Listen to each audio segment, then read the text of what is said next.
हम तो कह रहे हैं क्योंकि इसका वक्फ शब्द ही इस्लाम से आया है। इनको गस्ब करने की कोशिश है, ये टोटली अनएक्सेप्टेबल है।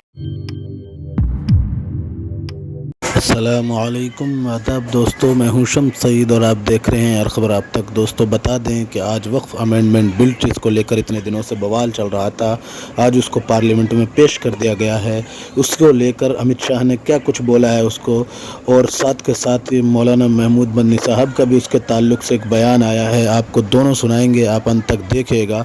ज़्यादा डिटेल में ना जाते हुए हम सबसे पहले आपको अमित शाह ने संसद में वक्फ के ताल्लुक से क्या कुछ बोला है वो सब सुनाना चाहते हैं। उसके बाद मौलाना मदनी का बयान सुनाएंगे आपको। मौलाना मदनी ने भी साफ तौर पर इसको अनकॉन्स्टिट्यूशनल और अनएक्सेप्टेबल यानी नाकाबिल कबूल करार दिया है। लेकिन इस्लाम के बारे में और वक्फ के बारे में श्री अमित शाह ने क्या कुछ कहा है वो सब सुनिए आप। मान्यवर बाकी सारे धर्मों के साथ कंपैरिजन करते हैं और कहते हैं दखल किया है। मैं उसको स्पष्ट करना चाहता हूं। मान्यवर वक्फ जो है वो हमारे यहाँ ट्रस्ट एक्ट है, इसमें ट्रस्ट है। तो ट्रस्ट के अंदर जो ट्रस्ट को बनाते हैं वो ट्रस्टी होते हैं और एक मैनेजिंग ट्रस्टी होते हैं। वक्फ में वाकिफ होता है, वक्फ होता है और मुतवल्ली होता है। ये सारे इस्लाम के अनुयायी हैं। अरे भाई आप कह रहे हो, हम तो कह रहे हैं क्योंकि इसका वक्फ शब्द ही इस्लाम से आया है, इसलिए हम कह रहे हैं कि वक्फ वो ही कर सकता है जो इस्लाम का अनुयायी हो। अब आप उसका विरोध कर रहे हो तो आप तो वक्फ में भी नॉन इस्लामिक आदमी चाहते हो। मान्यवर क्या कह रहे हैं? हम इसलिए कह रहे हैं कि वक्फ वो ही कर सकता है जो प्रैक्टिसिंग इस्लाम को प्रैक्टिस करता होगा, क्योंकि मान्यवर इसकी उत्पत्ति ही इस्लाम के सिद्धांतों से हुई। अब मान्यवर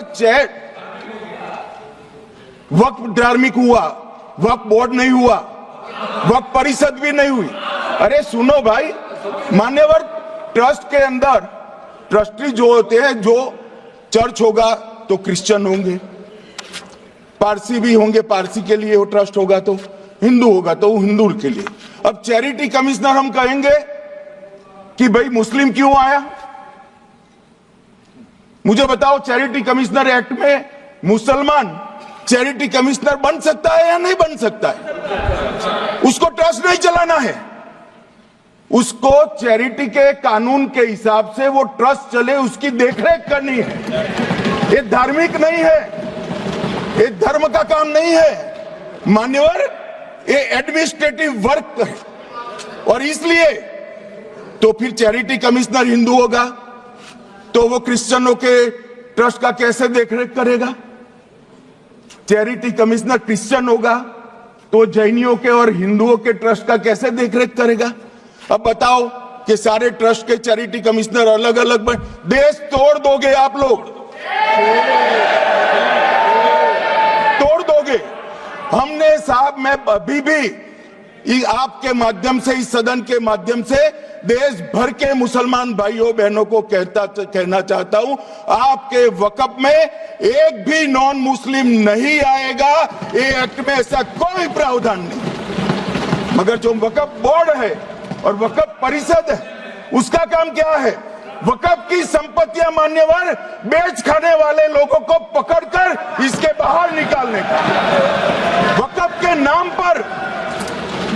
के नाम पर औने पौने दाम में संपत्तियों को 100 साल तक किराए पे देने वाले लोगों को पकड़ना है। वक्फ का जो पैसा होता है, इनकम जो गिरती जा रही है, जिसके माध्यम से माइनॉरिटी का विकास करना है, माइनॉरिटी को आगे बढ़ाना है, इस्लाम धर्म की सारी धार्मिक संस्थाओं को पुख्ता करना है।